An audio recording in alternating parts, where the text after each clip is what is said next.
আমার ভিউয়াররাও বলতেছেন যে প্রয়োজনে প্রবাসীরা 1 কোটি প্রবাসী আছে, তারা তাদের টাকা দিবে এবং এই ক্রয়গুলি বাড়ানো উচিত। চাইনিজ 20টা জেট এন্ড সি কিনছে। 2 নম্বর উনি বলতেছেন যে ন্যূনতম কতগুলো হলে ভারত এবং মায়ানমারের সবগুলো ফ্রন্ট কভার করা সম্ভব। বাংলাদেশে 35টা স্কোয়াড্রন আছে, 36 are Chinese made F7 JF-17 মানে পাকিস্তানের 9 তারিখ পর্যন্ত থাকবেন তারা। অল ওয়েদার মানে ফ্রেন্ডশিপ এগুলি তাদের এগ্রিমেন্ট 50% ডিসকাউন্টে এটা পাইছে, পাকিস্তান কিনতেছে। তো তাহলে বাংলাদেশের জন্য এটা অনেক বেশি হয়ে গেল না? মানে যদিও পাকিস্তান দাবি করে তাদের নাগরিক আর কি, বিশেষ রাষ্ট্র নাম বলতে যাচ্ছি না আর কি, একটা লড়াই অনেক কয়টা সেই দেশের জেট ফাইটার মানে আকাশে উড়িয়ে দিয়েছে। ইউরো ফাইটার মানে ইটালিয়ান এর সাথে ভালো সম্পর্ক থাকতে পারে, আমরা তাদের মাঝখানে একটা ছবি দেখেছি। এক স্কোয়াড্রন আনেন USA 15 এবং হচ্ছে যে আপনার এক স্কোয়াড্রন আনেন হচ্ছে যে আপনার চাইনিজ। পাকিস্তানও এটা পায়নি, এটা ডাবল ইঞ্জিন, মানে আকাশে যখন ডগ ফাইট হবে J-20 দিয়ে আমি 2টা স্কোয়াড্রন 6টা ইঞ্জিন মানে হচ্ছে 3টা জেট ফাইটার চলে আর কি। আসসালামু আলাইকুম বন্ধুরা, কেমন আছেন? আমি এনাম, আশা করি সবাই ভালো আছেন। তো রিসেন্টলি আমি একটা ভিডিও আপ করেছি, মানে ডক্টর ইউনূসকে অবশ্যই অ্যাপ্রিসিয়েট করতেই হবে আর কি। মানে বাংলাদেশ চাইনিজ 20টা জেট এন্ড সি কিনছে বা এই কেনার প্রক্রিয়া একেবারে কনফার্ম। তো সেখানে আপনারা ভিডিওটা দেখেছেন এবং প্রচুর কমেন্ট আসছে। তো এক ভাই এখানে বলতেছে, হাসনাত হাবিব 958, উনি একটা কমেন্ট করেছেন। তো এইটা আসলে দেখে একটু আমার এই ভিডিওটা বানাতে একটু আগ্রহ হলো। আমার মনে হয় যে পুরো ভিডিওটা দেখবেন। উনি জানতে চেয়েছেন যে 1 নম্বর 20টা কি যথেষ্ট, 2 নম্বর উনি বলতেছেন যে ন্যূনতম কতগুলো হলে ভারত এবং মায়ানমারের সবগুলো ফ্রন্ট কভার করা সম্ভব, এই বিষয়ে সঠিক ধারণা দেবেন কি? তো এইটা খুবই ভালো লাগছে, মানে আপনারা মানে ইন্টারাকশন করলে আমিও আসলে রেফারেন্স দিয়ে আমি কথা বলতে চাই আর কি। তো দেখেন, প্রথমে আসলে বুঝতে হবে যে বাংলাদেশের বিমান বাহিনী মানে কতটুকু কী অবস্থা আর কি। তো একটু পুরনো ইনফরমেশন, 2020 সালের 27শে ফেব্রুয়ারি ইনকিলাব বলতেছে যে বাংলাদেশে 35টা স্কোয়াড্রন আছে এবং আমি আমার সেই ভিডিওতে দ্য বিজনেস স্ট্যান্ডার্ডের একটা রেফারেন্স দিয়েছিলাম যে Bangladesh plans 2.2 billion purchase of 20 Chinese jet and fighter jet. তো এটার মধ্যেই তারা বলতেছে যে অ্যাকর্ডিং টু warpowerBangladesh.com, মানে একটা রেফারেন্স, একটা ওয়েবসাইটের রেফারেন্স দিচ্ছে, দ্য বাংলাদেশ এয়ারফোর্স অপারেটস 212 মানে 212টা এয়ারক্রাফট আছে, including 44 fighter jets of which 36 are Chinese made F7। তো আমরা দেখছি যে ওই মাইলস্টোনের উপরে যেটা ভেঙে পড়ছিল ওটা হচ্ছে F7, মানে প্রচুর পাইলট আমরা হারিয়েছি এই F7, মানে পুরনো সেই, মানে এটা বাতিল জিনিস আর কি। The modern BF comprises both fixed wing and rotary wing aircraft blending Cold War era and contemporary types. Its primary fighter mount remains the aging F7, while 8 MiG-29B multi-role fighters provide a more modern capability. তো তার মানে এখানে আমরা বুঝলাম যে 36টা হচ্ছে যে F7 আছে আর 8টা হচ্ছে যে MiG-29 আছে।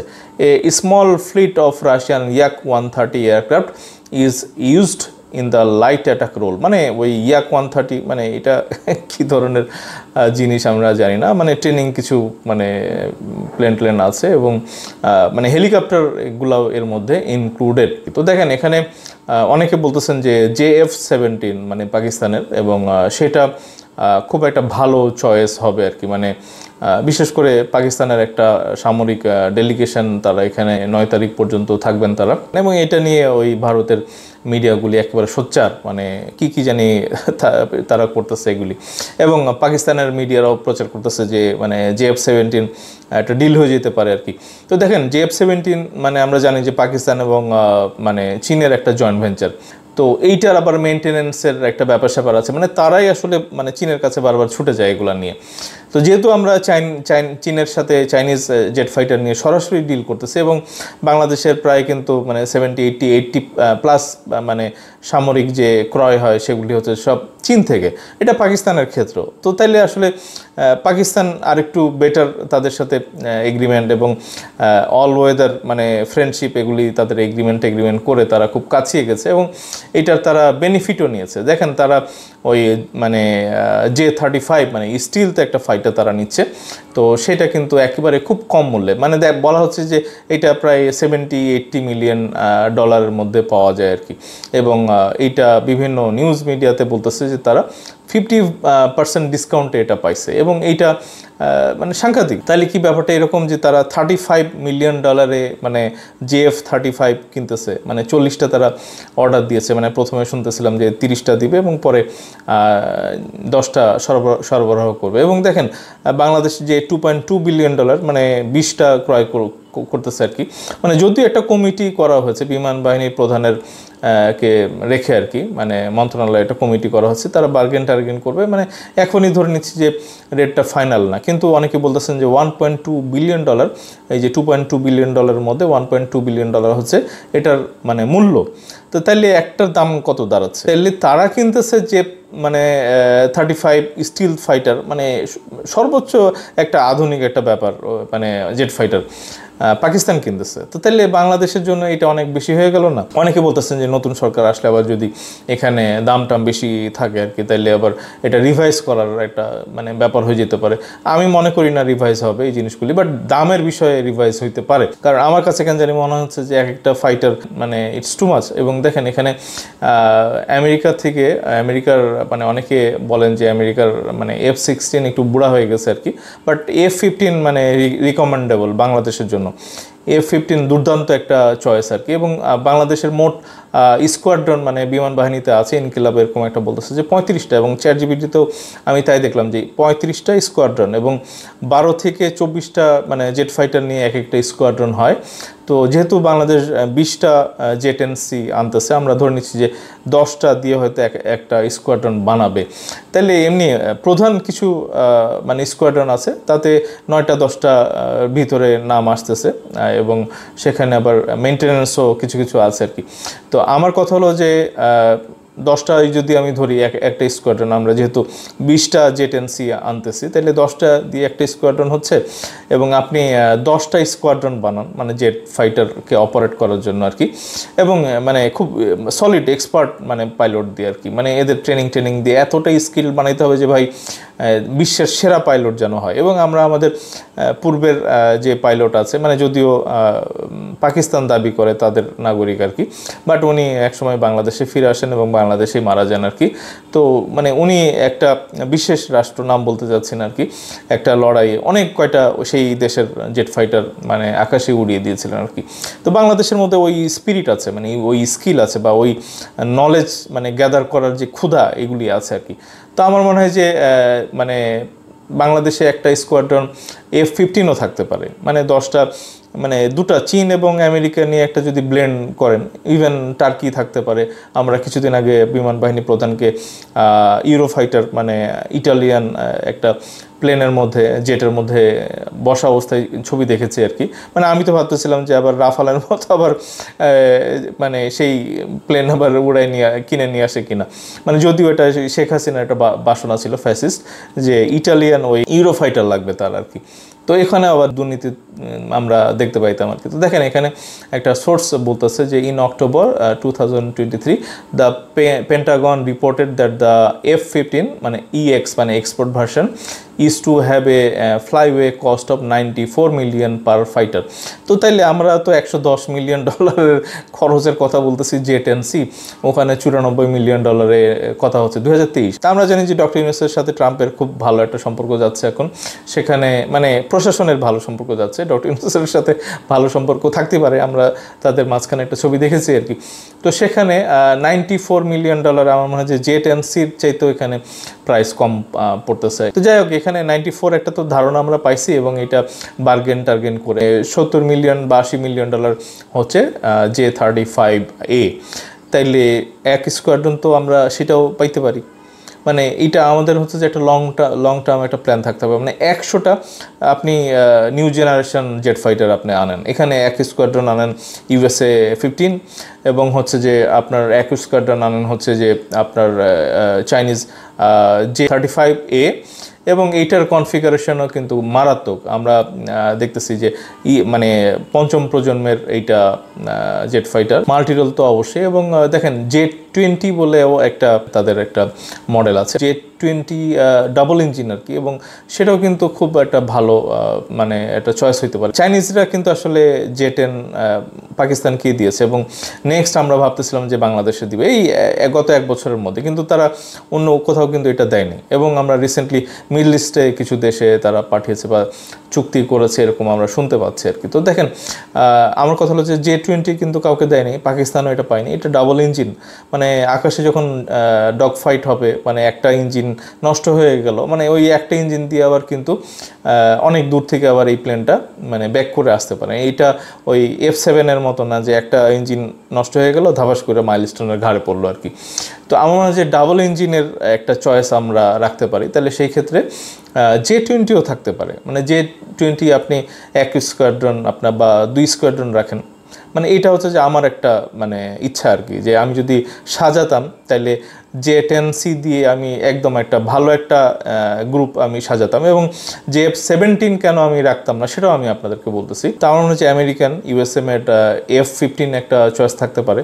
মানে আমরা ধরে নিচ্ছি যে 10টা করে একটা স্কোয়াড্রন বানাবো আর কি, তাহলে সেখানে একটা থাকলো, মানে 35-এর একটা 1 স্কোয়াড্রন থাকলো, মানে আমরা 20টা হয়ে গেল আর কি। J20 দিয়ে আমি 2টা স্কোয়াড্রন আমি বানাতে চাই, মানে আরও 20টা যোগ হলে পরে 40টা হয়ে গেল। তাহলে থাকলো হচ্ছে যে 100টার একটা, যদি আমরা একটা মডার্ন ফ্লিট বানাই, তাহলে হচ্ছে যে 60টা আপনি 60টা আপনি J10C দিয়ে সাজান, আর 20টা আপনি J20 দিয়ে সাজান আর কি, ডাবল ইঞ্জিন। তাইলে কত হলো? 80টা। আর থাকলো হচ্ছে যে 20টা আপনি আমেরিকান USA মেড F15 দিয়ে এক ফ্লিট সাজান, এক স্কোয়াড্রন। আর 10টা আপনি 35 স্টিল মোড, এবং এটা সাংঘাতিক একটা চয়েস। মানে এটা রাডারে ধরতে পারবে না, কোথায় কোথায় উড়ে বেড়াবে আর কি। 100টা জেট ফাইটার থাকলে বাংলাদেশের উপরে কেউ ঘুরে তাকাবে না। এবং এগুলোর মানে প্রাইস আমরা খুব মানে খুব রেঞ্জের মধ্যেই আর কি। এটা যে খুব একটা বেশি আমাদের কষ্ট হয়ে যাবে সেটা মনে হয় না। তো দেখেন, এখানে J35-এর মানে পার ইউনিট মানে $70-80 মিলিয়ন, মানে পাকিস্তান যেটা $35 মিলিয়ন ডিল করছে আর কি। যদি আমরা মানে 10টার কথা চিন্তা করি, মানে $700 থেকে $800 মিলিয়ন, মানে $1 বিলিয়ন হয় না। এবং J20 মানে যেহেতু J20 তারা কোথাও সেল করে নাই, মানে এইটুকুই খবর পাচ্ছি আর কি। তাহলে এখানে একটা মানে প্রাইসের একটা আইডিয়া পাওয়া যায় আর কি, মানে $100 থেকে $120 মিলিয়ন। এটা আবার স্টিল মোডের যে J35, এটার থেকে আবার প্রাইস বেশি কেন আই ডোন্ট নো, বাট 10টা যদি আমরা এখানে হিসাব করি, মানে $1 বিলিয়ন থেকে $1.2 বিলিয়ন। তাহলে এইটা যদি আবার 20টা আমরা হিসাব করি, তাহলে কিন্তু $2 বিলিয়ন থেকে মানে $2.4 বিলিয়ন, মানে এইরকমই। তো আমরা আসলে 10 বছর বা 15 বছরে যদি ইনস্টলমেন্টে পাই, তাহলে এটা আমাদের জন্য খুব সামান্য না, খুবই সামান্য। এবং ওই J10C যেটা হচ্ছে যে এক একটার $110 মিলিয়ন করে প্রাইসই পড়ছে, তো এইটা আসলে একটু বেশি, অনেক বেশি মনে হচ্ছে আমাদের কাছে। তো এভাবে কিন্তু আমরা আগাতে পারি। এবং বাংলাদেশে যেই মানে বিমানগুলি আছে, F7 আসলে বুড়িগঙ্গায় ফেলে দিতে হবে। MiG-29 নিয়ে যেই আলাপ আছে সেটা হচ্ছে যে দ্য বিজনেস স্ট্যান্ডার্ড 2025-এর 10ই মে এরকম একটা খবর দিচ্ছে যে অনলি 6 অফ বাংলাদেশের 20 MiG-29 ইঞ্জিনস নাও ওয়ার্ক, টাকা 380 crore repair deal on table. মানে ওই 380 কোটি টাকা খরচ লাগবে এই ইঞ্জিনগুলি ঠিকঠাক করতে। মানে 6টা ইঞ্জিন কাজ করে, মানে 6টা ইঞ্জিন মানে হচ্ছে 3টা জেট ফাইটার চলে আর কি, ব্যাপারটা এরকম আর কি। আর বাকি যেগুলো আছে সেগুলি সব রিপেয়ার করতে হবে। এবং এটার জন্যে রাশিয়ান কোম্পানির সাথেও কথাবার্তা হয়েছে, এবং বেলারুশ মানে পুরো খাঁচা টাচা এগুলি ঠিকঠাক করে দিবে এরকম মানে তারা বলতেছে আর কি। যেমন এখানে বলা হচ্ছে যে ইঞ্জিন ও ওভারহল মেরামত, এটা রাশিয়ান কোম্পানি JSC-NASC-র সাথে প্রায় $30.6 মিলিয়ন একটি চুক্তি স্বাক্ষর হয়েছে, যার মাধ্যমে MiG-29 বিমানগুলোর ইঞ্জিন মেরামত ও ওভারহল ও আয়ুষ্কাল বাড়ানো হবে। আর এয়ারফ্রেম আপগ্রেড, বেলারুশের 558 ARZ অত্যাধুনিক প্রযুক্তির মাধ্যমে 8টি MiG-29 বিমানের এয়ারফ্রেমও আপগ্রেড করা হবে। তো এইসব খবর মানে ভালো আর কি। এয়ারফ্রেম বলতে আমরা যেটা বুঝি মানে ডানা, মানে যেটাতে আসলে উড়ে আর কি একটা জেট ফাইটার। ফিউসেলাজ মানে এটা কি বিমানের প্রধান অংশ যা ককপিট, জ্বালানি ট্যাঙ্ক এবং অন্যান্য যন্ত্রাংশ ধারণ করে। লেস টেইল সেকশন, বিমানের স্থিতিশীলতা, এগুলো সমস্ত কিছুই আসলে ওই এয়ারফ্রেমের মধ্যে পড়ে। এবং ইঞ্জিনটাও বিমানের চালিকা শক্তি সরবরাহ করে। এগুলি আসলে ওই মানে বেলারুশের যে একটা কোম্পানি আছে তাদের সাথে আসলে আপগ্রেডের ব্যাপারে কথাবার্তা হয়েছে। এবং আমি প্রথমে বলেছিলাম যে F-17 কেন আমি আসলে পক্ষে না, যে F-17 পাকিস্তান এবং চাইনিজ, মানে তাদের সমস্যা হলে তাদের এক্সপার্ট আছে, বাট গুরুতর কিছু হইলে আবার চাইনিজদের শরণাপন্ন হইতে হয়। তো তাহলে আমরা তো J-10C চাইনিজ থেকে কিনতেছি আর কি, চাইনিজ কোম্পানি থেকে বা চীনা সরকার থেকে, তাহলে সেটা আবার ভায়া মিডিয়া কেন? আমার কথা হলো যে প্রাইসের যতই তারা কমায় দিক আর কি, আমার মনে হয় যে একটা ভালো জিনিস, একটা টেকসই জিনিস কেনাটাই বুদ্ধিমানের কাজ। তো দেখেন, বিজনেস স্ট্যান্ডার্ড এরকম একটা নিউজ দিচ্ছে যে রাশিয়া পাক F-17 ডিল, what it means for Moscow New Delhi relations. তো এখানে বলতেছে যে several reports claim that Russia had decided to supply Pakistan with RD-93MA engines for its F-17 thunder fighter jet, reportedly moving ahead despite India's objection. মানে ভারত আপত্তি জানাইছিল, মানে F-17 মূল যে জিনিসটা ইঞ্জিন ছাড়া তো আসলে প্লেন উঠতে পারবে না। তো এইটার যতই কারুকাজ থাকুক, ইঞ্জিনটা আসলে মূল। এই ইঞ্জিনটা আসে হচ্ছে যে রাশিয়া থেকে। তো MiG-29 আপগ্রেড হচ্ছে রাশিয়া থেকে। তাহলে বাংলাদেশ তো আসলে রাশিয়ার কাছ থেকে ইঞ্জিন নিয়ে এসে এখানে ওই খাঁচা বানাইতে পারে, মানে জেট ফাইটার তো বাংলাদেশও মানে বানাইতে পারে। আমি মনে করি যে F-17 পাকিস্তানি চাইনিজ যেই সংস্করণ, এবং এখানকার মূল জিনিসটা হচ্ছে যে রাশিয়ান আর কি। এবং রাশিয়ান তারা আবার বলছে যে না, আমরা এটা সাপ্লাই করব, এবং ভারতের আসলে টেনশনের কিছু নাই, তারা গেইন করবে বা তারা লাভবান হবে, এইসব কথাবার্তা বলছে আর কি। চাইনিজরাও নাকি আসলে রেডি ছিল যে রাশিয়া যদি এটা সাপ্লাই না করে, তারা চাইনিজ ইঞ্জিন দিয়ে এটা বানাবে। তো আমার কথা হলো যে ঘুরে ফিরে যদি চাইনা মেড জেটি হয়, তাহলে এটা পাকিস্তান থেকে কিনবো কেন? চায়না থেকে কিনবো। এবং রাশিয়ান ইঞ্জিন যদি তারা ঢুকায় মানে ফাইটার জেট বানায়, তাহলে বাংলাদেশ রাশিয়ান ইঞ্জিন নিয়ে এসে বাংলাদেশে খাঁচাটা বানাইতে পারবে না। তো আমার মনে হয় যে F-17, অনেকে পাকিস্তানকে ভালোবেসে বলেন যে F-17 লাগবে, মানে প্রচুর বাংলাদেশি মিডিয়া এগুলি কভারেজ দেয় আর কি, যে F-17 লাগবে, F-17 লাগবে। তো আমার মনে হয় যে কম দামি সস্তা জিনিস এগুলি ওই মায়ানমারও কিনেছে। এখন মায়ানমারকে টার্গেট করেও তো করতে হবে। আপনি J-10C আনছেন, ওই যে তেজাস আছে ভারতের, তারপর রাফাল আছে, এগুলিকে মাথায় রেখে আর কি।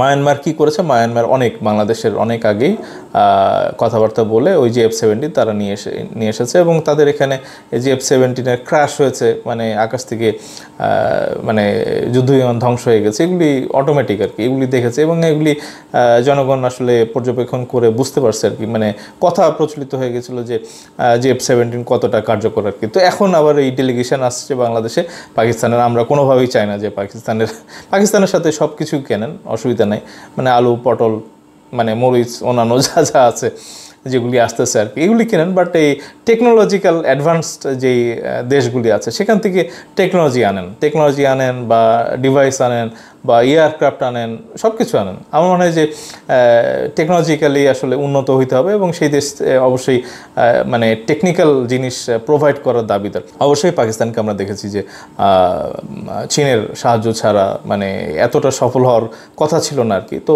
সেটা একটা সফলতা, এবং ব্যাক সাইডে চাইনিজরা ছিল, টার্কিশরা ছিল, এবং এগুলি রিসেন্টলি আমরা যেটা দেখেছি যে ভারতের সাথে তারা লড়াইয়ে জিতেছে। তো এইটার জন্য এমন মানে কেউ বলতে পারবে না যে তাদের এই F-17 একটা সাংঘাতিক টাইপের কিছু আর কি। তাদেরকে ওই স্যাটেলাইট ইনফরমেশন দেওয়া হয়েছে, জ্যামার দিয়ে দেওয়া হয়েছে, মানে তারা দূর থেকে রাফেলকে জাম করতে পারছে আর কি, এবং রাফেলের মধ্যে যে কথাবার্তাগুলি ছিল সেগুলো শত শত মাইল দূর থেকে তারা শুনতে পারছে। এগুলি কিন্তু ওই F-17 মানে কারিশমা না আর কি। চীন একটা মানে মারাত্মক একটা ম্যাজিক হিসাবে কাজ করছে এই ভারত পাকিস্তানের লড়াইয়ে, এটা আমরা জানি, এবং এটাকে মেনেই অবশ্যই আপনি চীনের সমস্ত কিছু মানে এক ঝুড়িতে সব ডিম রাখবেন না।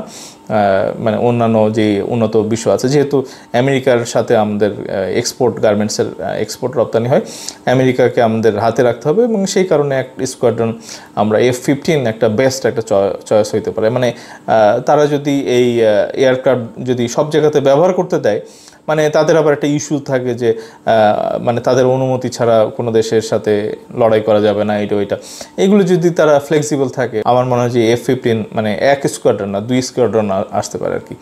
তো বাংলাদেশের মানে বিমান বাহিনী, সামরিক বাহিনী, নেভি যারা আছে আর কি, প্রত্যেকটা জায়গাতেই উন্নয়ন আমরা চোখে দেখতে চাই। এবং প্রবাসী ভাইরা যারা আছেন তাদের একটা মস্ত বড় দাবি হচ্ছে যে প্রয়োজনে তারা সাহায্য করবে এবং তারা বাংলাদেশকে আরও মানে এয়ারক্রাফট, জেট ফাইটার ক্রয়ে দেখতে চায় আর কি। ডক্টর ইউনূসের সময়কালে তারা আরও বড় যেন বাংলাদেশ অর্ডার দেয়, এগুলি তারা দেখতে চায় এবং খুব দ্রুত সময়ের মধ্যে বাংলাদেশ যেন মানে সামরিক দিক দিয়ে একটা শক্তিশালী একটা রাষ্ট্রে পরিণত হতে পারে, তারা এটা প্রবাসীরা এটা দেখতে চায়। তো আমার মনে হয় যে প্রবাসীদের মানে কষ্ট করা যে রেমিটেন্স, এটার জন্য অবশ্যই তাদেরকে আমরা স্যালুট জানাই। এবং আমি আমার ভিডিওর মধ্যে কমেন্টে দেখছি যে প্রয়োজনে তারা বলতেছেন, মানে আমার ভিউয়াররাও বলতেছেন যে প্রয়োজনে প্রবাসীরা 1 কোটি প্রবাসী আছে, তারা তাদের টাকা দিবে এবং এই ক্রয়গুলি বাড়ানো উচিত।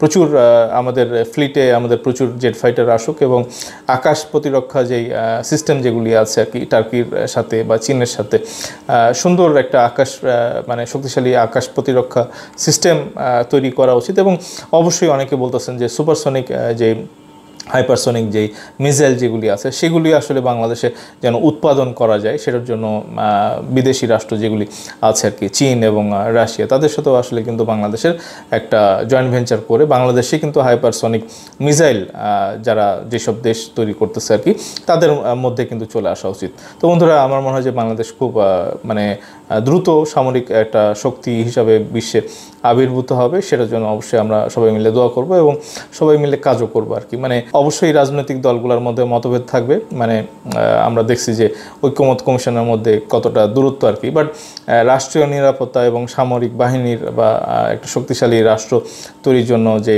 সামরিক যে ক্রয়গুলি আছে সেটাতে আসলে সবাই কিন্তু এক হয়ে কাজ করা উচিত। মানে যেই নতুন সরকার আসুক না কেন, আমার মনে হয় যে এই জেট-এন-সি বা অন্যান্য যেই পারচেসগুলো হবে আর কি হচ্ছে, সেটাকে আরও যেন দ্রুত আগিয়ে নেওয়া উচিত এবং কোনো রাষ্ট্রের আসলে মানে বাধা বা হুমকি ধামকিতে যেন এগুলি থেমে না যায়। তো বন্ধুরা, আপনাদের মতামতটা অবশ্যই কমেন্ট সেকশনে জানাবেন এবং অবশ্যই কমেন্টগুলি জানাবেন যেন আপনাদের যে ইচ্ছাটা বা আপনাদের যে স্বপ্নটা সেগুলি নিয়েও যেন আমি কথা বলতে পারি, ভিডিও বানাতে পারি। এবং অবশ্যই আমার চ্যানেলে যারা নতুন আছেন চ্যানেলটা সাবস্ক্রাইব করবেন এবং এই সামরিক বিষয় নিয়ে এর বাইরেও অনেক ভিডিও আছে, আমার মনে হয় যে চ্যানেলে গিয়ে সেগুলি দেখবেন। তো বন্ধুরা, আপনাদের কনস্ট্রাকটিভ যে মতামতগুলি আছে আমার মনে হয় যে এটা অবশ্যই আমাদের সবার জন্য গুরুত্বপূর্ণ।